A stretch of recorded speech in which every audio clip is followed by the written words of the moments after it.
My pregnant wife accused me of cheating in front of everyone, and I used that moment to reveal that the baby isn't mine. Where are you watching from today? Share your location in the comments, and don't forget to like and subscribe so you don't miss any more interesting stories. My name is Mark, and for the past 5 years, I thought I was living in a romantic comedy. I had a beautiful wife, Vanessa, and we had a big house in the suburbs with a white picket fence. I worked as a software engineer with a high-paying job that let Vanessa pursue her dream of being a lifestyle influencer on Instagram. From the outside, we seemed perfect. Vanessa was obsessed with appearances. Everything had to be curated. Our dinner dates were photo ops, our vacations were content for her feed, and even our arguments were quiet so the neighbors wouldn't hear. I didn't mind at first. I loved her. I thought her fixation on image was just a quirk. I thought she loved me as much as she loved the likes on her selfies. I was naive. The problems began about 6 months ago, when Vanessa started acting distant. She was always on her phone, smiling at texts, but would angle the screen away whenever I entered the room. She began spending 3 hours at the gym, returning home showered and smelling of expensive cologne, claiming it was just the air freshener. I had my suspicions but wanted to trust her. Then came the big announcement. One Tuesday, I came home to find a gift box on the kitchen table. Vanessa was recording with her ring light set up. "Open it," she squealed for the camera. Inside was a positive pregnancy test, and a tiny pair of baby shoes. "I'm pregnant," she cheered, throwing her arms around me. I froze, hugged her back, and smiled for the camera, saying all the right things. "Oh my God, honey, that's amazing." But inside, my heart sank. I knew with complete certainty that I couldn't be the father. 3 years ago, before I met Vanessa, I had a medical issue, a severe infection that required surgery. During the procedure, the doctors found complications and performed a vasectomy to prevent further infections. At that time, I wasn't sure I wanted kids, so I was sterilized. The doctor told me there was a less than 0.01% chance of reversal, and a year later, my sperm count was 0. I never told Vanessa. It just never came up. When we got married, she said she wanted to focus on her career and didn't want kids for a while. I figured I'd tell her eventually when the topic arose. So, holding that pregnancy test, I knew 2 things: my wife was pregnant and she was cheating. I didn't confront her right then. I learned from my job that you don't report a bug until you have the evidence. I needed to gather data and build my case. I smiled and kissed her forehead. "We should plan a gender reveal party," I suggested. She was ecstatic, already typing on her phone about the details. For the next 4 months, I led a double life. To Vanessa, I was the devoted father-to-be, attending ultrasounds, painting the nursery, and rubbing her feet. But in secret, I played detective. I hired a private investigator named Sam. He was pricey but worth it. Within a week, he uncovered the truth. It wasn't just a random guy. It was her ex-boyfriend, Brad, a crypto investor, who drove a nice car and lived in a bachelor pad downtown. Apparently, Vanessa had never really moved on from him. Sam provided photos of their meetings at hotels and logs of their text conversations. They were graphic and mocking. "Vanessa, Mark is so clueless. He's painting the nursery right now. He thinks he's daddy," one text read. Brad replied, "As long as his bank account pays for the kid, I don't care. Just make sure you get child support when you dump him." Reading those texts shattered my heart. She wasn't just cheating. She was planning to frame me to secure my money. I decided I wouldn't let her control the narrative. The gender reveal party was scheduled for Saturday, and she wanted it to be spectacular. Over 100 guests, family, friends, and her influencer pals. I decided to give her a spectacle. But in the week leading up to the party, Vanessa started acting strangely. She became paranoid, projecting her guilt onto me. She accused me of coming home late, and even checked my phone while I slept. I changed the passcode, which made her furious. "Why are you being so secretive?" she snapped 2 days before the party. "I'm just working extra hours to pay for the party, Vanessa," I said calmly. "I feel like you're hiding something," she said, narrowing her eyes. "Are you seeing someone?" I almost laughed. "No, Vanessa, I'm not." She didn't believe me. She needed me to be the villain to justify her actions with Brad. The day of the party arrived. Our backyard looked like a carnival, complete with a DJ and a massive food table. In the center was a giant box filled with either blue or pink balloons. Vanessa looked stunning in her white maternity dress, glowing as everyone congratulated her. My mom hugged me, saying, "You must be so excited for your grandbaby." I felt a pang of guilt. She wanted this so badly, but I couldn't let the lie continue. About an hour into the party, the atmosphere shifted. Vanessa had been drinking mocktails and whispering with her best friend, Jessica, while glaring at me. She found a receipt in my car for a diamond bracelet I bought for my mother's upcoming birthday. Assuming it was for a mistress, she decided to strike. She walked up to the DJ booth,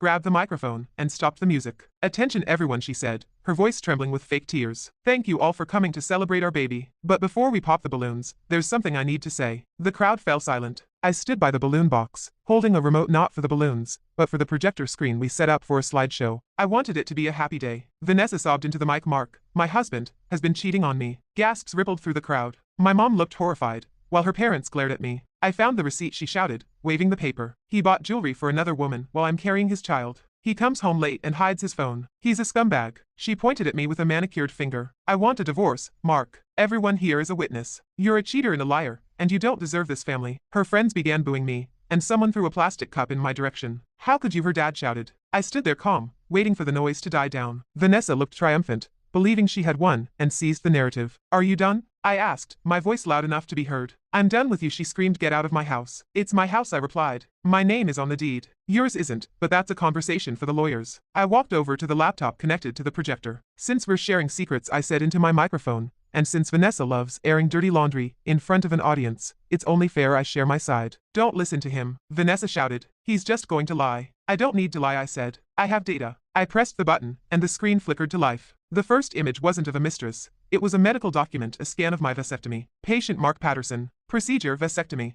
Date August 12, 2019. Result sterile. Sperm count 0. The crowd fell silent as people squinted at the screen. My mom gasped again, this time in confusion. What is that? Vanessa asked, her voice dropping. That's my medical record from 3 years ago, I explained. I had a vasectomy before we even met. I am medically incapable of having children. I locked eyes with her. I've been shooting blanks for years. The color drained from Vanessa's face. She looked like a ghost. No, that's fake. It's not fake, I replied. My doctor is Dr. Evans, who is standing over there by the punch bowl. Dr. Evans, a family friend I invited specifically for this moment, waved awkwardly. It's true, he confirmed. The murmurs in the crowd turned into a roar. If I can't have kids, then who is the father of the baby in your belly? Mark, stop, Vanessa whispered, terrified now. I wondered that too, I said, clicking the remote. The next slide appeared a high-definition photo of Vanessa kissing a man in a hotel parking lot. The man was Brad. The crowd gasped louder. Click. A photo of Vanessa and Brad walking into a fertility clinic, one I hadn't attended. Click. A screenshot of their text messages. Mark is so clueless. He thinks he's daddy. The words were blown up for everyone to see. My mother began crying,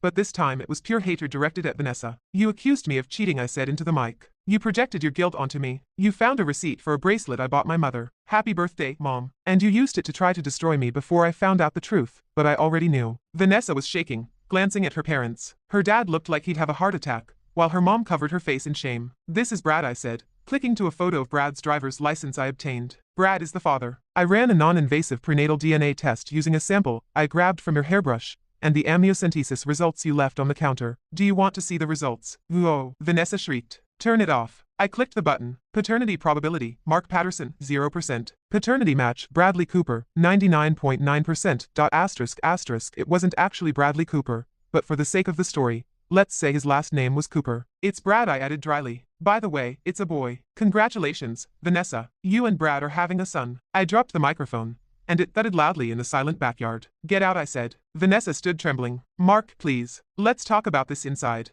There's nothing to discuss, I replied. You accused me of cheating in front of everyone. You wanted a show? You've got one now. Pack your bags. I want you out of my house in 1 hour. You can't kick me out. I'm pregnant, she wailed. You're pregnant with another man's child.